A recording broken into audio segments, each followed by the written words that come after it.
గతంలో మోడీ గారు చంద్రబాబును ఉద్దేశించి మాట్లాడుతూ చంద్రబాబుకు పోలవరం ఒక ఏటీఎం మిషన్ అనే ఆయనే ప్రస్తావించారు. ఇప్పుడు పోలవరం ఒకటే కాదు, అమరావతి కూడా ఒక పెద్ద ఏటీఎం మిషన్ చంద్రబాబుకు అని తేటతెల్లమవుతా ఉంది.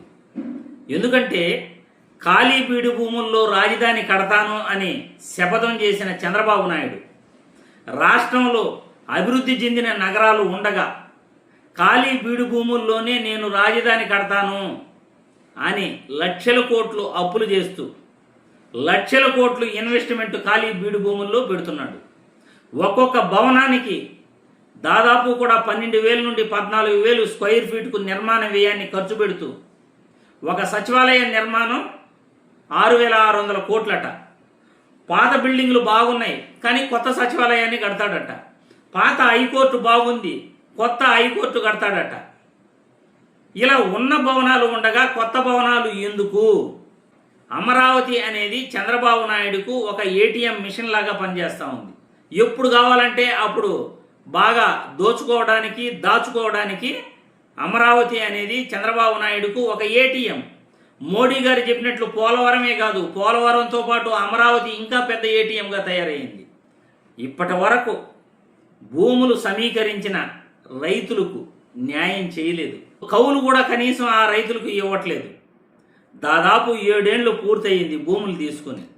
ఈ 7 సంవత్సరాలకు కౌలు చెల్లించాలి. ప్రతి సంవత్సరం ఇంత కౌలని ప్రతి రైతుకు ఇవ్వాలి. ప్రతి సంవత్సరం కౌలు అనేది పెరుగుతూ పోతూ ఉంటుంది 10%.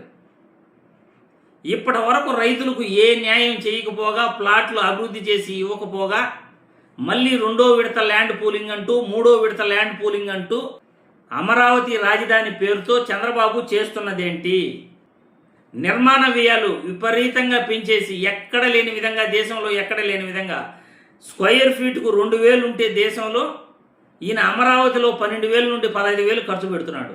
అంటే 10,000 రూపాయలు ఎక్కువగా నిర్మాణ వ్యయాన్ని చంద్రబాబు నాయుడు బిల్డింగులకు ఖర్చు పెడుతున్నాడు. ఇంతకన్నా దోపిడీ అనేది ఇంకొకటి ఉండనే ఉండదు.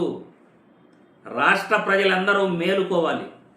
మేలుకోకపోతే రాష్ట్రానికి తీరని అన్యాయం జరుగుతుంది. ఎందుకంటే అన్ని ప్రాంతాలు ఇప్పుడు అభివృద్ధికి నోచుకోవట్లేదు. రాష్ట్రంలో ఒక అమరావతి పైన ఈయన రాజధాని బూచి చూపిస్తూ రాజధాని నిర్మాణం నేను చేపడతాను, రాజధాని అనేది ప్రజల్ని ఉద్ధరిస్తుంది అని అంటాడు చంద్రబాబు నాయుడు గారు.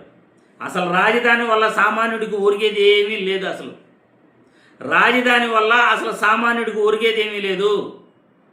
ఎందుకంటే ఒక సామాన్యుడికి రాజధానితో పనే ఉంటుంది.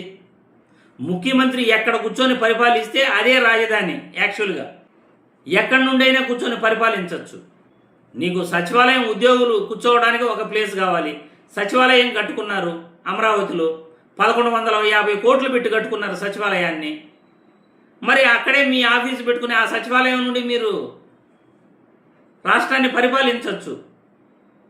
మరి కొత్త సచివాలయం అవసరంలా మళ్ళీ 6,600 కోట్లతో కొత్త సచివాలయాన్ని పనులు ప్రారంభించాడు. ఎక్కడి నుండి వస్తాండే ఈ డబ్బులు? ఎవడబ్బ సొమ్ము ఈ డబ్బులంతా అని ఈరోజు రాష్ట్రంలో ప్రజలు ప్రశ్నిస్తున్నారు, మేధావులు ప్రశ్నిస్తున్నారు.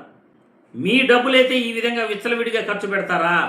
ఒక పక్క పోలవరం, మరో పక్క అమరావతి. ఫస్ట్ పోలవరం కాంట్రాక్టర్ 2014లో రాయపాటి సాంబశివరావు కుమారుడు ప్రతి సోమవారం కూడా చంద్రబాబు సమీక్ష నిర్వహించేవాడు.